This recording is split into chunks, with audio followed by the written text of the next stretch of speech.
अस्सलाम वालेकुम students, I am doctor Rabia. आज हम अपना नया चैप्टर शुरू करेंगे, मसल्स मायोलॉजी। मस्कुलर सिस्टम क्या है, कौन से सेल्स इससे मिलकर बना हुआ होता है।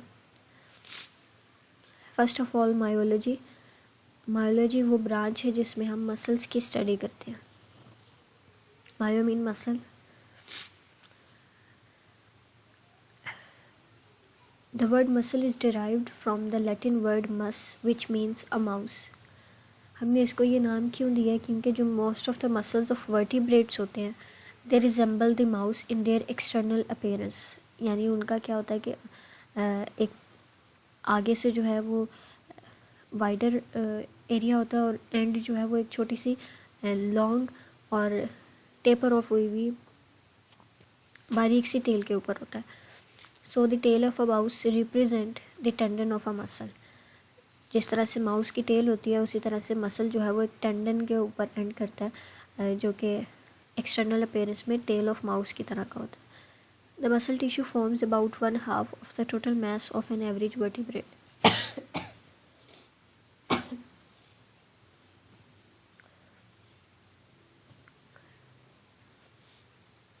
Now types of the muscles. Muscles को हम 3 मेजर क्लासेस के अंदर डिवाइड करते हैं। एक स्केलेटल मसल्स होते हैं, उनको हम स्ट्रिएटेड मसल्स भी बोलते हैं। अदर क्लास है स्मूथ मसल्स, जिनको हम नॉन स्ट्रिएटेड मसल्स भी बोलते हैं। और एक और क्लास होती है जिनको हम कार्डिक मसल्स बोलते हैं। सो हम पूरी बॉडी के मसल्स को 3 मेजर क्लासेस के अंदर डिवाइड कर देते हैं, skeletal muscles, smooth muscles and cardiac muscles. Smooth muscles, most abundant muscles of the skeletal muscles are the most abundant muscles of the body and they constitute about the 40% of the total body weight। ये किस तरह से मिलकर बने हुए होते हैं? They are composed of long cylindrical non branched multi nucleated contractile cells. अब क्योंकि मसल सेल्स हैं तो ये क्या होंगे, इनकी स्पेशलिटी होगी they have the ability to contract. Contractile cells हैं, मल्टी न्यूक्लिएटेड होते हैं, एक सेल के अंदर बहुत सारे न्यूक्लियस होते हैं, नॉन ब्रांच्ड होते हैं, सिलेंड्रिकल शेप्ड होते हैं, लॉन्ग होते हैं सेल्स। ये cells light and dark bands show करते हैं जब हम इनको लाइट माइक्रोस्कोप के अंदर ऑब्जर्व करते हैं। दीज ऑर्डर ऑफ ये लाइट और डार्क बैंड्स जो हैं इनकी अपीयरेंस की वजह से हम इसको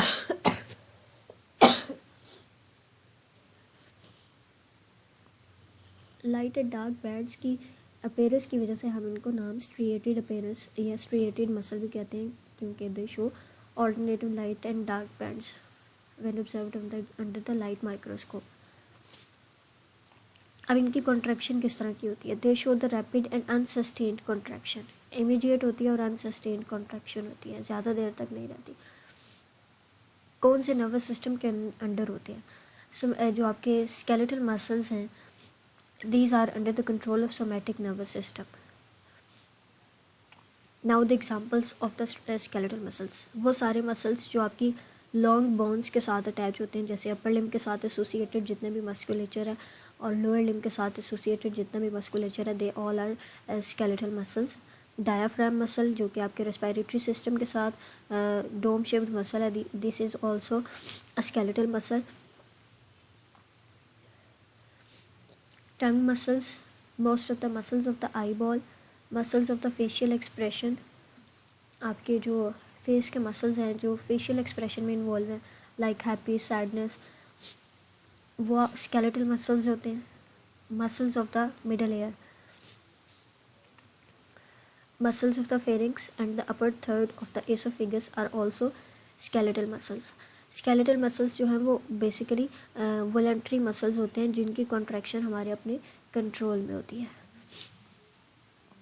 नाउ द स्मूथ मसल्स, अब हमें नाम से पता चल रहा है स्मूथ मसल्स होंगे स्केलेटल मसल्स की तरह, उनके अंदर light and dark band appear नहीं होंगे।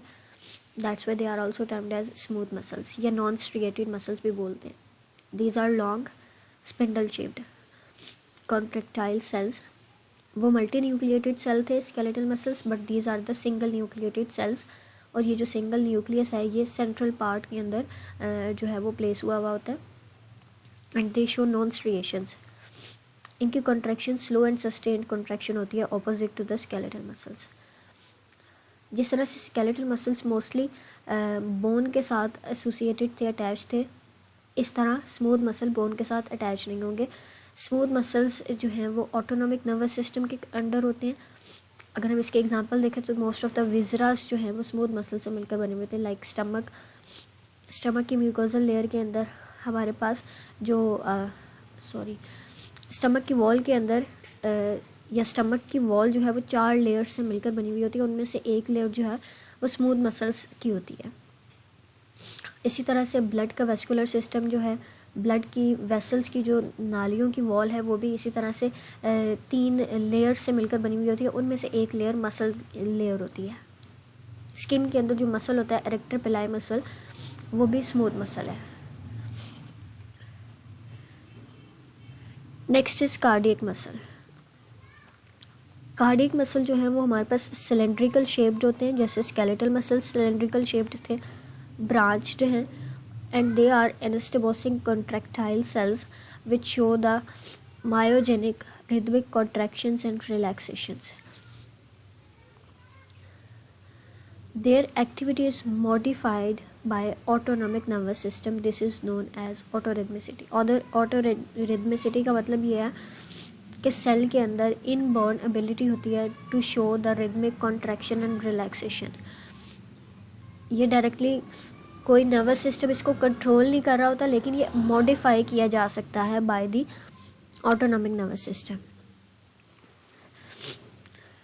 इस बात को इस तरह से जो है वो एक्सप्लेन किया जा सकता है कि जब एम्ब्रियोनिक डेवलपमेंट हो रही होती है तो 3rd वीक से ही हार्ट जो है वो क्या कहते हैं कॉन्ट्रैक्शन शुरू कर देता है, जबकि अभी नर्वस सिस्टम अपनी मॉडिफिकेशन के अपनी डिफरेंशिएशन के प्रोसेस में हो रहा होता है।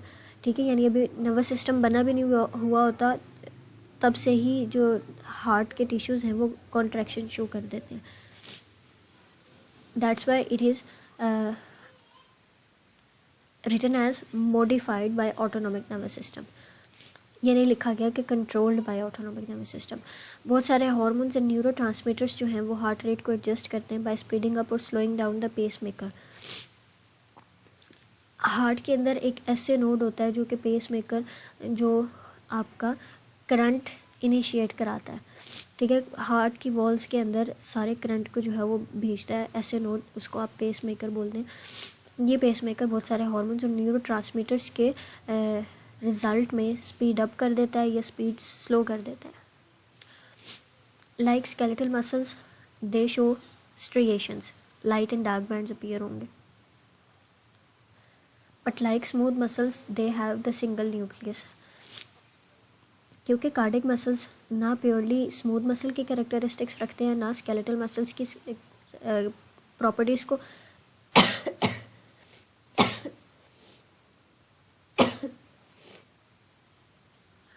स्केलेटल मसल की प्रॉपर्टीज़ को सेटिस्फाई करते हैं। दैट्स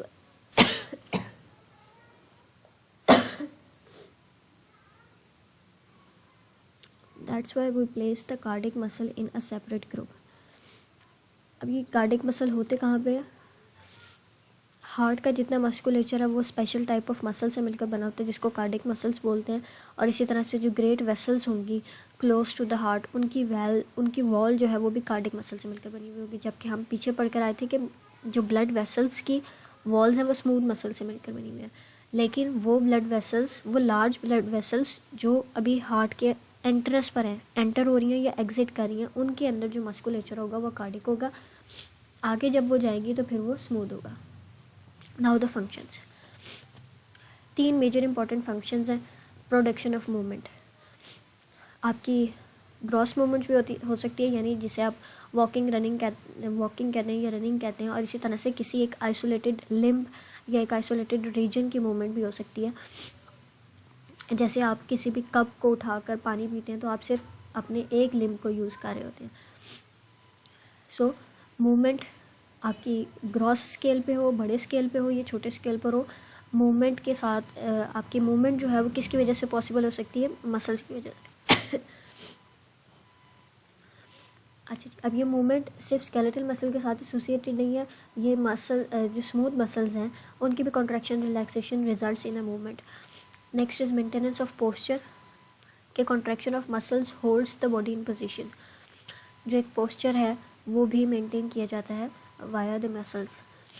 हीट प्रोडक्शन, जब मसल्स कॉन्ट्रैक्ट करते हैं तो उन कॉन्ट्रैक्ट वर्क कर रहे होते हैं, और जब वर्क करते हैं तो वर्क का एक बाई प्रोडक्ट मिलता है हीट। तो मसल की कॉन्ट्रैक्शन के रिजल्ट में हीट प्रोड्यूस होती है। ये हीट जो है बॉडी के टेम्परेचर को मेंटेन करने में हेल्प करती है। ये थे जनरल स्ट्रक्चर्स जो हर मसल के साथ एसोसिएटेड हो सकते हैं। कुछ ऐसे फंक्शंस हैं जो उन मसल्स के साथ हैं जो वो स्पेशलाइज्ड मसल्स जो अपना एक स्पेशल फंक्शन परफॉर्म कर रहे होंगे। फॉर एग्जांपल रेस्पायरेशन, ठीक है, जो रिब केज के मसल्स होंगे, इंटरकॉस्टल मसल्स वगैरह, वो आपकी रेस्पायरेशन में हेल्प करेंगे। हार्ट के जो मसल्स हैं वो ब्लड को पंप करने में हेल्प आउट करेंगे। जो स्टमक के ये जीआईटी के मसल हैं उनका जो मेजर फंक्शन होगा वो एसोसिएटेड होगा with the digestion process. Urinary bladder जो है वो मैक्चुरेशन में हेल्प करेगा। इसी तरह से जो आपके muscles of the face of the muscles हैं, मसल्स के जो फेस हैं वो आपका क्या करेंगे, they help in the facial expression.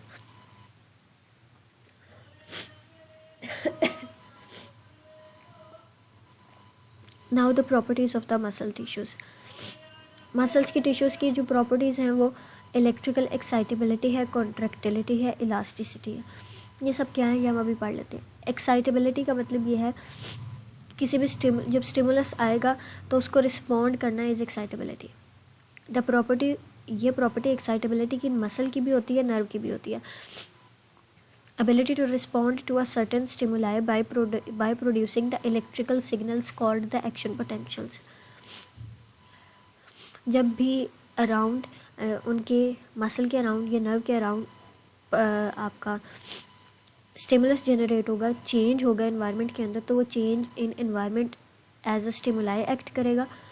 ये स्टिमुलाई डिटेक्ट किया जाएगा बाय द मसल और द नर्व, और उनके अंदर मतलब इलेक्ट्रिकल सिग्नल्स प्रोड्यूस हो जाएंगे। This is known as action potential. Muscle के अंदर जो एक्शन पोटेंशियल होता है उसको हम मसल एक्शन पोटेंशियल बोलते हैं। नर्व्स के अंदर जो होता है उसको हम नर्व एक्शन पोटेंशियल या नर्व इम्पल्स भी बोल देते हैं। एक्शन पोटेंशियल जो है वो throughout the cell plasma membrane travel करता है due to presence of specific ion channels. Membrane के ऊपर स्पेशलाइज्ड ओपनिंग्स होती हैं, गेट्स होते हैं, चैनल्स होते हैं जो खुल जाते हैं जब एक्शन पोटेंशियल जो है वो ट्रैवल कर रहा होता है। चेंज हो जाती है आयंस की concentration across the cell membrane and inside the cell membrane. दो मेन टाइप्स हैं जो ट्रिगर करते हैं एक्शन पोटेंशियल को। इलेक्ट्रिकल एक्शन पोटेंशियल हो सकता है, ये केमिकल एक्शन पोटेंशियल हो सकता है। इलेक्ट्रिकल जैसे मैंने अभी आप लोग फिजियो में पढ़ आए होंगे कि सोडियम पोटाशियम आयन चैनल्स होते हैं। जब सेल रेस्टिंग स्टेट के अंदर होता है तो inside the cell and outside the cell sodium and potassium की कंसंट्रेशन चेंज होती है। जबकि सेल मेम्ब्रेन का वो हिस्सा जहाँ से ट्रैवल कर रहा होता है इम्पल्स, उस part of the cell membrane पर सोडियम एंड पोटाशियम की कंसंट्रेशन ऑपोजिट हो जाती है to that of the resting. तो फिर हमें इस तरह से पता चल जाता है कि इस टाइम जो है वो नर्व या एक्शन पोटेंशियल जो है वो जनरेट हुआ है। Autorhythmic electrical signals also arise in the muscular tissues itself as in the heart's pacemaker। Other type is chemical stimuli.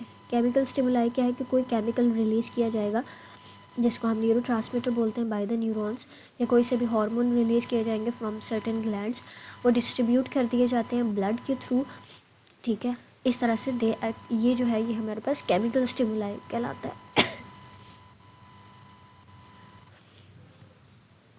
Local changes in pH can also trigger the action potentials in the muscle cell. तो अभी तक हमने पढ़ा कि muscles जो है उनकी excitability की प्रॉपर्टी होती है। वो एक्साइटेबिलिटी की प्रॉपर्टी क्या है कि they respond to change in environment के चेंज को रिस्पॉन्ड करते हैं। एक्शन पोटेंशियल जनरेट होता है। ये एक्शन पोटेंशियल दो तरह का होता है, इलेक्ट्रिकल हो सकता है, केमिकल हो सकता है। इलेक्ट्रिकल में आयन की कंसंट्रेशन चेंज हो जाएगी, केमिकल में कोई केमिकल रिलीज़ किया जाएगा, वो न्यूरोट्रांसमीटर हो सकता है, वो हार्मोन हो सकता है। Next is contractility. कॉन्ट्रैक्टिलिटी क्या है कि जो रिस्पॉन्स आया है उसके रिस्पॉन्स में मसल्स जो है वो कॉन्ट्रैक्ट करेंगे। The ability of muscle tissue to contract forcefully when stimulated by an action potential. अच्छा जी, अब मसल की कॉन्ट्रैक्शन जो है वो दो तरह की हो सकती है, आइसोमेट्रिक कॉन्ट्रैक्शन, एक आइसोटोनिक कॉन्ट्रैक्शन। एक वो कॉन्ट्रैक्शन है जिसमें मसल की जो है वो टेंशन डेवलप हो रही है लेकिन वो साइज़ में छोटा नहीं हो रहा। एक टाइप ऑफ कॉन्ट्रैक्शन वो है जिसमें टेंशन भी हो रही है और आपका मसल जो है वो छोटा या बड़ा भी हो रहा है। ये दोनों हमारे पास, हम अभी आगे जो है वो इसको डिटेल में पढ़ेंगे कि आइसोमेट्रिक कॉन्ट्रैक्शंस कौन सी हैं, आइसोटोनिक कॉन्ट्रैक्शन कौन सी है। ये जो कॉन्ट्रैक्शन है जिसमें टोन तो बढ़ रही है लेकिन मसल छोटा या बड़ा नहीं हो रहा, this type of contraction is known as isotonic contraction. इसके एग्जांपल क्या है कि आपने अगर बुक अपने हाथ में पकड़ी हुई है तो इस टाइम आपका मसल काम कर रहा है लेकिन कोई डिस्टेंस जो है वो कवर नहीं किया हुआ। मसल के अंदर टेंशन जो है वो रेस्टिंग टेंशन से ज़्यादा है। ऑन द अदर हैंड हमारे पास आपकी एक और कॉन्ट्रैक्शन, एक और टाइप ऑफ कॉन्ट्रैक्शन होती है जिसमें हमारे पास टेंशन जो है वो ज़्यादा हो जाती है लेकिन क्या है कि टेंशन भी बढ़ी है लेकिन उसके साथ साथ क्या है आपकी जो मसल है उसकी लेंथ भी बड़ी है, ज़्यादा हो रही है, मसल छोटा या बड़ा हो रहा है। सो दिस इसके एग्जांपल क्या है कि आपने क्या करना है, बुक को उठाना है फ्रॉम द टेबल, तो इसमें मसल के अंदर टेंशन भी जनरेट हुई है और इसके साथ साथ मसल ने जो है वो अपना डिस्टेंस भी जो है वो कवर किया है, छोटा या बड़ा हो रहा है। Next is extensibility.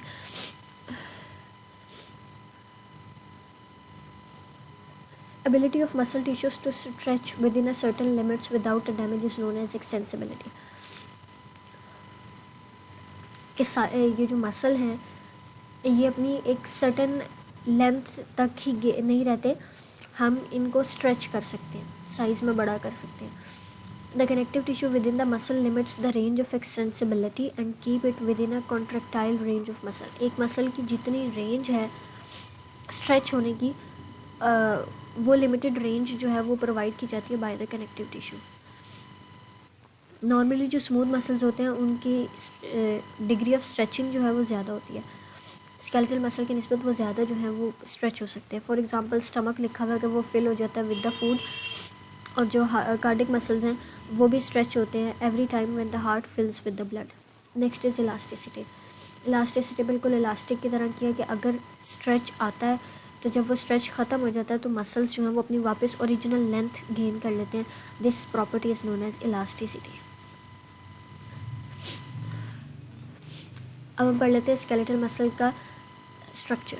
ये हम ग्रॉस स्ट्रक्चर पढ़ रहे हैं। स्केलेटल मसल्स हमारे पास वो मसल्स होंगे जो स्केलेटन के साथ एसोसिएटेड होंगे, ठीक है, मूवमेंट के साथ एसोसिएटेड होंगे, लिम्स के साथ एसोसिएटेड होंगे particularly. Each skeletal muscle is a separate organ composed of many of the muscle cells known as muscle fibres.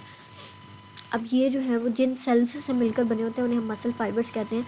इनको मसल फाइबर्स इसलिए बोलते हैं क्योंकि ये सिंगल जो सेल है वो एलोंगेटेड लंबा सेल है ये, that's why they are also named as muscle fibres. इसके मसल फाइबर्स के अराउंड जो है हमारे पास कनेक्टिव टिश्यू की डिफरेंट लेयर्स होते हैं। ये कनेक्टिव टिश्यू के लेयर्स जो है वो अलाउ करते हैं ब्लड वेसल्स को और नर्व्स को ताकि वो टिश्यूज़ के अंदर यानी इंडिविजुअल मसल फाइबर्स को सप्लाई कर सके। एक पूरा मसल है, अभी हम इसकी सारी डिटेल पढ़ लेंगे। एक पूरा मसल है, मसल के अंदर डिफरेंट जो है वो डिस्ट्रीब्यूशन होगी कनेक्टिव टिश्यू की। A typical skeletal muscle consists of a muscle belly connected by the tendons to the skeleton. एक जो मसल है वो मसल के बेसिकली ग्रॉस लेवल पे 3 पार्ट्स होते हैं, एक ओरिजिन, फिर बीच में बेली और एक इंसर्शन। ओरिजिन और इंसर्शन जो है वो मोस्टली टेंडन के मिलकर बने हुए होते हैं, जबकि जो उसका बेली होता है, जो पार्ट होता है उसके मिडल पार्ट जो है फ्लैशी पार्ट, वो मसल टिश्यू से मिलकर बना होता है जिसके अराउंड जो है वो कनेक्टिव टिश्यू की डिफरेंट लेयर्स होती हैं। जबकि उसका ओरिजिन और इंसर्शन सिर्फ कनेक्टिव टिश्यू से मिलकर बना हुआ तो उसके अंदर कोई मसल सेल नहीं होता। मतलब मसल सेल नहीं है तो वहाँ पे कॉन्ट्रैक्टिलिटी की जो है वो एबिलिटी नहीं होगी। द रेडिश और मीट लाइक अपीयरेंस जो हम मोस्टली स्केलेटल मसल के साथ एसोसिएट करते हैं वो किस वजह से होती है, क्योंकि उसकी बेली के अंदर बहुत सारे मसल सेल्स होते हैं विच आर वेल वेस्कुलराइज्ड।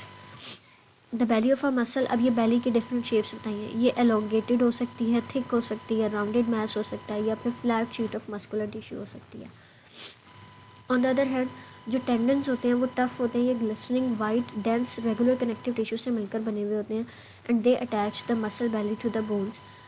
इनमें वेस्कुलराइजेशन मिनिमम होती है, यानी ब्लड वेसल्स बहुत कम होंगी, इनके अंदर मसल सेल्स नहीं होंगे और इनके अंदर सिर्फ कोलेजन फाइबर्स की पैरेलल अरेंजमेंट होगी। That's why they are made up of dense regular connective tissue. They appear as white glistening tough structures. यहाँ पे आप ये देख सकते हैं कि ये जो आपको वाइट कलर का स्ट्रक्चर नज़र आ रहा है ये हमारे पास कोलेजन फाइबर्स की पैरेलल अरेंजमेंट है, यानी इसकी अगर हम माइक्रोस्कोपिक लेवल पर जाकर देखें तो कोलेजन फाइबर्स जो हैं वो आपकी या मॉलिक्यूलर लेवल पर जाकर देखें तो कोलेजन फाइबर्स जो है वो पैरेलल अरेंजमेंट में लगे हुए हैं और इस तरह से ये कोलेजन का स्ट्रक्चर बना रहे हैं।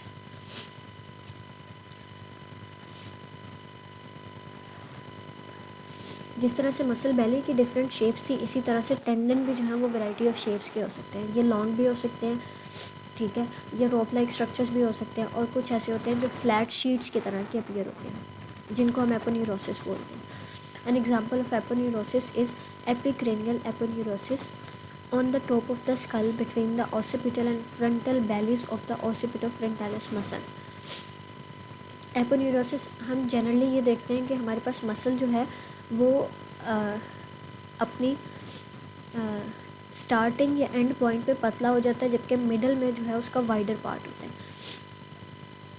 जनरली ये देखा जाता है कि टेंडन जो है वो थिनर पार्ट होता है मसल का, लेकिन ये हमेशा से ज़रूरी नहीं है। हमने कुछ ऐसी इंसर्शंस भी देखी हैं जहाँ पे ये जो टेंडन है ये पतला होने के बजाय एक वाइडर शीट की तरह का एक्सपेंडेड एंडिंग देता है, जिसको हम एपोन्यूरोसिस बोलते हैं। इसकी एग्जांपल एक हमारे पास है एपिक्रेनियल एपोन्यूरोसिस। उसके अलावा कुछ ऐसे टेंडन्स होते हैं जो सिर्फ बैंड्स होते हैं, ये एक्सटेंशंस ऑफ कनेक्टिव टिश्यू इतने शॉर्ट होते हैं कि हमें इस तरह से लग रहा होता है कि मसल बॉडी जो है वो डायरेक्टली अटैच हुई है विद द बोन। ये हमारे पास एक स्ट्रक्चर है पूरा मसल का। मसल की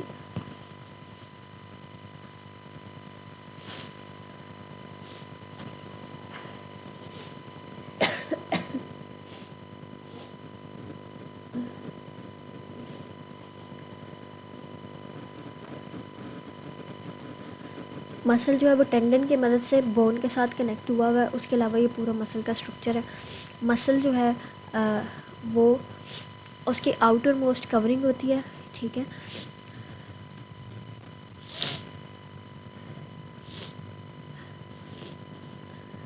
हम अभी देख कर आए थे कि हमने कहा था कि सिंगल आइसोलेटेड सेल होता है जिसको हम मसल फाइबर बोल रहे थे। ये मसल फाइबर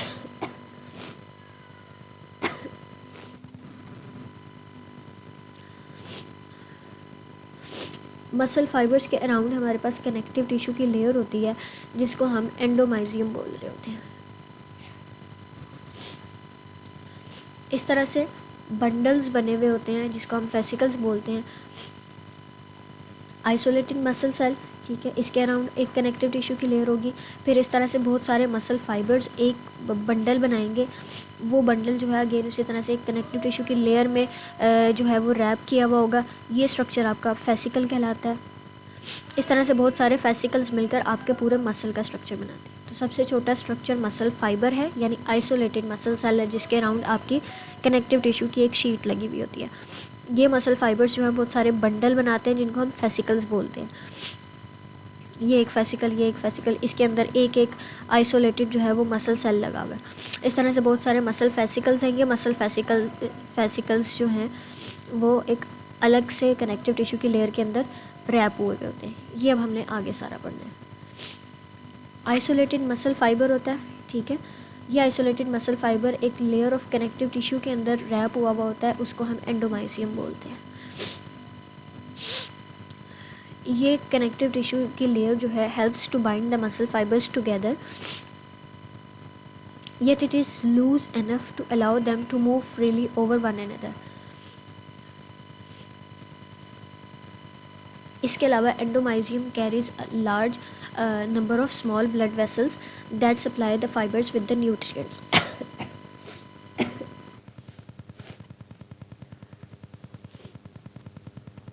उसके अलावा जो मसल के फाइबर्स हैं they form the bundles wrapped in a thicker layer of the connective tissue. इस पूरे स्ट्रक्चर को हम फेसिकल बोलते हैं और इसके अराउंड जो कनेक्टिव टिश्यू की लेयर है उसको हम पेरीमाइजियम बोलते हैं. अब ये आपको नज़र आ रहा है, ये हमें बताएगी ये पेरीमाइजियम है. ठीक है, पेरीमाइजियम के अंदर हमने कहा डिफरेंट फेसिकल्स जो हैं वो रैप हुए हुए होते हैं. ये आपको आइसोलेटेड मसल फाइबर जो है वो नज़र आ रहे हैं. ठीक है, ये एक फ़ाइबर है, ये दूसरा फ़ाइबर है, ये तीसरा फ़ाइबर है. फ़ाइबर के अंदर मज़ीद छोटे छोटे फिलामेंट्स होंगे, माइटोकॉन्ड्रिया हैं. अच्छा जी, उसके बाद हमारे पास होल ऑफ द मसल के अराउंड एक कनेक्टिव टिश्यू की डेंस इरेगुलर कनेक्टिव टिश्यू की लेयर होती है जिसको हम एपिमाइजियम बोलते हैं, which binds all the fascicles together to form the muscle valley.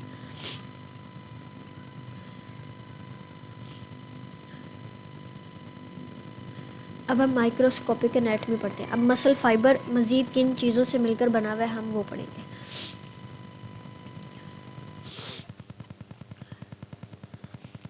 Mature muscle fibers range in diameter from 100 to 10 to 100 micrometer.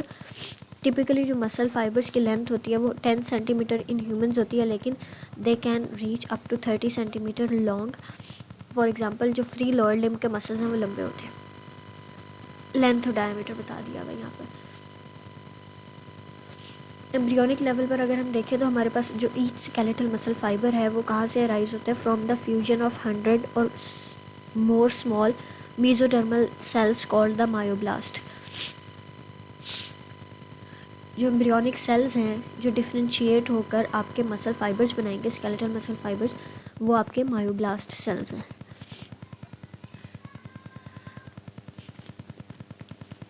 Each mature skeletal muscle fiber is a single cell with 100 or more nuclei. Once fusion has occurred, the muscle fiber loses its ability to undergo the cell division. जो mature skeletal muscle fibers होंगे they lose their ability to divide. इसी तरह से तो हम ये कह सकते हैं कि बर्थ से पहले जितने मसल फाइबर्स अराइज होते हैं बस उतने ही रहते हैं, and most of the cells last lifetime. अब यहाँ पर दो टर्म्स यूज़ हुई हैं, हाइपरट्रॉफी एंड हाइपरप्लेजिया.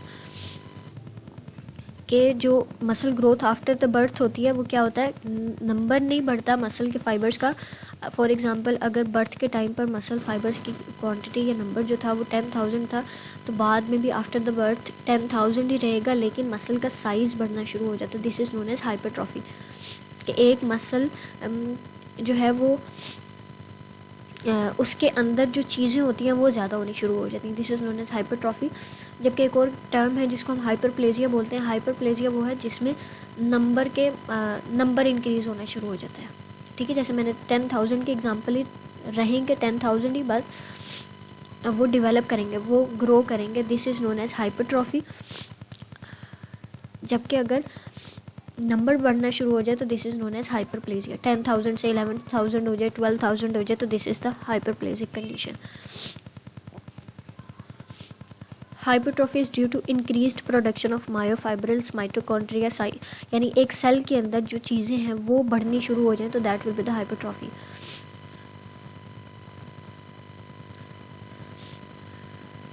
क्योंकि हाइपरट्रोफाइड मसल के अंदर ज़्यादा मायोफाइब्रल्स होते हैं, so they are capable of more forceful contractions.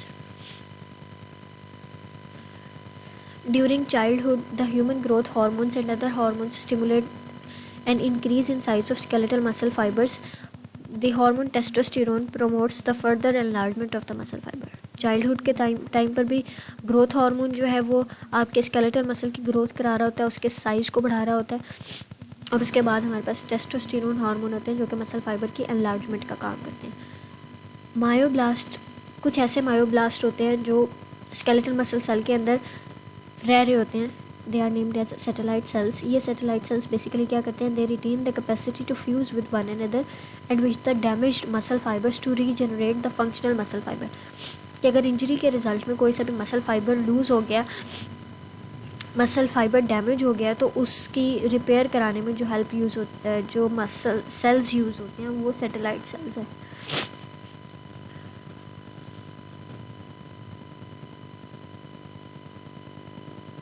लेकिन जो डैमेज मसल है वो बहुत ज़्यादा होगा, तो फिर ये सैटेलाइट सेल्स भी जो है वो अनेबल होंगे to replace the damage.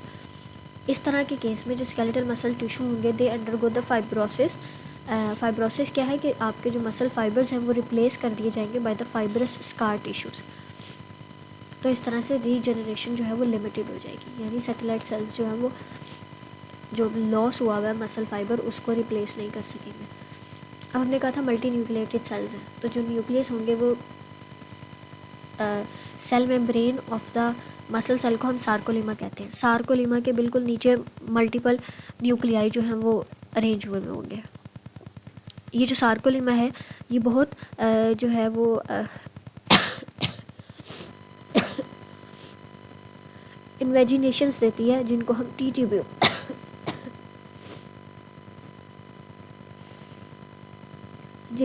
Tubules बोलते हैं, ठीक है। और ये मसल फाइबर के सेंटर में जा रही होती है।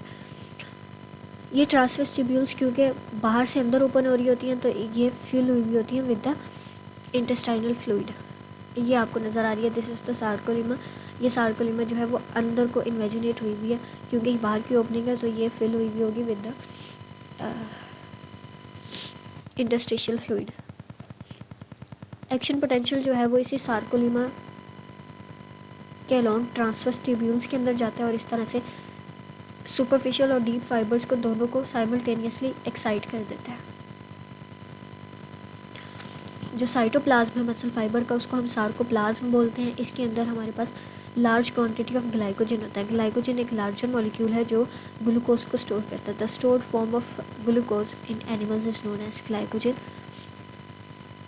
ये ग्लाइकोजन बेसिकली स्टोर क्यों हुआ होता है, ताकि जब मसल के अंदर वर्क करने की नीड हो, जब मसल काम कर रहा हो, तो उस टाइम पर ये ग्लूकोज मॉलिक्यूल, ये ग्लाइकोजन मॉलिक्यूल टूट कर ग्लूकोज प्रोवाइड करे माइटोकॉन्ड्रिया को, और इस तरह से जो है वो मसल सेल एबल होगा टू परफॉर्म इट्स वर्क।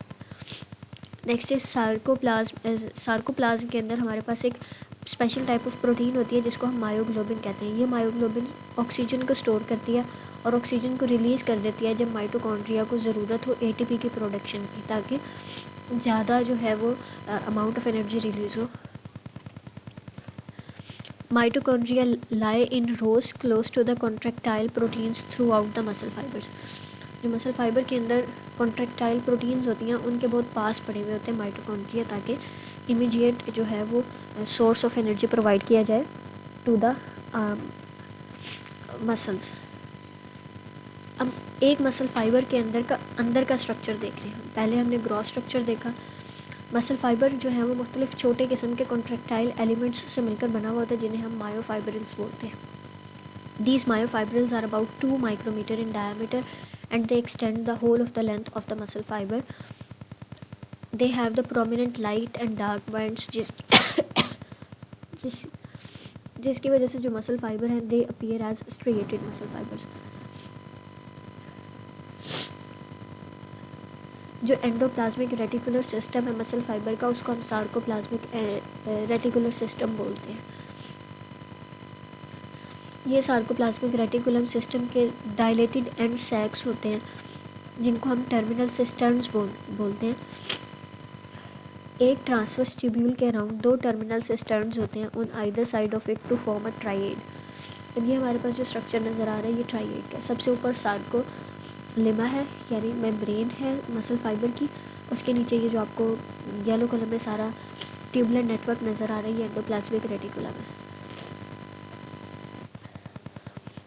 ये जो सार्कोलेमा है ये इनवर्ड इन्वेजिनेट हुआ हुआ है और इसके अराउंड 2 आपके एंडोप्लाज्मिक रेटिकुलम के एंड पॉइंट्स हैं, जिनको हम टर्मिनल सिस्टर्नी बोल रहे हैं। ये तीनों ट्यूबुलर स्ट्रक्चर मिलकर एक ट्राइएड बनाते हैं। जब मसल कॉन्ट्रैक्टेड स्टेट में नहीं होता, रिलैक्स्ड स्टेट में होता है, तो सार्कोप्लाज्मिक रेटिकुलम के अंदर कैल्शियम आयन स्टोर हुआ होता है। जब एक्शन पोटेंशियल आता है तो ये स्टोर्ड कैल्शियम आयन जो है वो रिलीज़ कर दिया जाता है from the terminal cistern into the sarcoplasm, जिसकी वजह से, इसके रिलीज़ होने की वजह से मसल जो है वो कॉन्ट्रैक्शन की स्टेट में चला जाता है। हर मायोफाइब्रिल के अंदर मज़ीद छोटे स्ट्रक्चर्स होते हैं जिन्हें हम मायोफिलामेंट्स बोलते हैं। मसल फाइबर, फाइबर से छोटा मसल मायोफाइबर, फाइबर से छोटा फिलामेंट और उससे छोटा मायोफिलामेंट। सॉरी,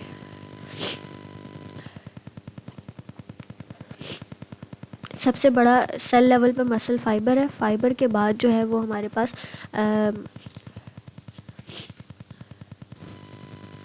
मायोफाइब्रिल्स है, फाइब्रिल्स के बाद फिलामेंट्स हैं। ये फिलामेंट्स जो हैं वो दो तरह के होते हैं, thin filaments, thin filaments and thick filaments. जो थिन फिलामेंट्स हैं वो 8 नैनोमीटर इन डायमीटर होते हैं और 1 to 2 माइक्रोमीटर लॉन्ग होते हैं, एक्टिन प्रोटीन से मिलकर बने हुए होते हैं। ऑन द अदर हैंड जो थिक फिलामेंट्स होते हैं वो 16 नैनोमीटर के डायमीटर के होते हैं, 1 to 2 माइक्रोमीटर लॉन्ग होते हैं और ये मायोसिन प्रोटीन से मिलकर बने हुए होते हैं। यही थिन और थिक फिलामेंट्स जो हैं वो मसल की कॉन्ट्रैक्शन में डायरेक्टली इन्वॉल्व होते हैं। अब क्या है कि there are 2 thin filaments for every thick filament.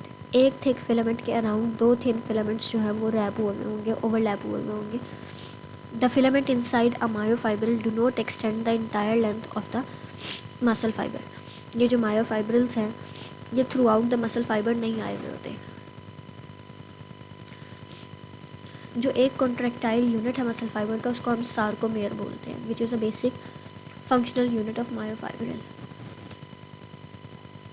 अब यहाँ पे हम डिफरेंट चीज़ें पढ़ेंगे। एक जी लाइन है, ये अब हम यहाँ पे देख लेते हैं। ये जो आपको मैरून कलर में लाइन नज़र आ रही है ये हमारे पास थिक फिलामेंट है, और यहाँ पे जो लाइट ब्राउन कलर की लाइन नज़र आ रही है this is the thin filament. और हमने यही कहा था कि एक थिक फिलामेंट के अराउंड 2 थिन फिलामेंट्स होते हैं।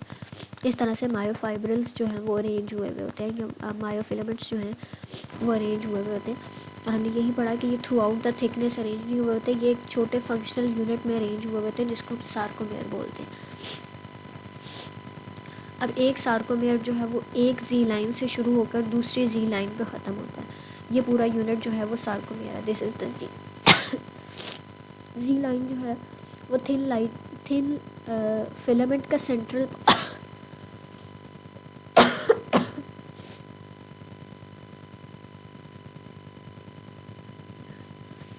जी लाइन जो है वो थिन फिलामेंट्स का सेंट्रल पार्ट है, इसको हम जी लाइन बोलेंगे। इसी तरह से जो थिक फिलामेंट का सेंट्रल लाइन होगा वो एम लाइन होगा। इसके अलावा हमारे पास एक जोन होता है जिसको हम एच जोन बोलते हैं। ये एच जोन क्या होता है कि वो एरिया सार्कोमेयर का जो ओवरलैप हुआ होता है, यानी थिक फिलामेंट के ऊपर और नीचे थिन फिलामेंट होता है। इस अरेंजमेंट का फ्री एरिया जो होता है जो सिर्फ और सिर्फ थिक फिलामेंट से मिलकर बना होता है, this zone is known as H zone. Thick filament का सेंट्रल पार्ट एम लाइन देता है, थिन फिलामेंट का सेंट्रल पार्ट जी लाइन देता है। इसके अलावा हमारे पास एक एच जोन होता है जो कि ओवरलैप फ्री होता है, यानी जहाँ पे thin and thick filament overlap नहीं हुए हुए होते। ये सिर्फ और सिर्फ किससे मिलकर बना होता है, थिक फिलामेंट से मिलकर बना होता है। इस तरह से हमारे पास light and dark band appear होना शुरू हो जाते हैं। ये सारा यहाँ पर था। ये हमारा आज का लेक्चर था। जो बात आपको नहीं समझ आई वो आप मुझसे पूछ लीजिएगा। Thank you.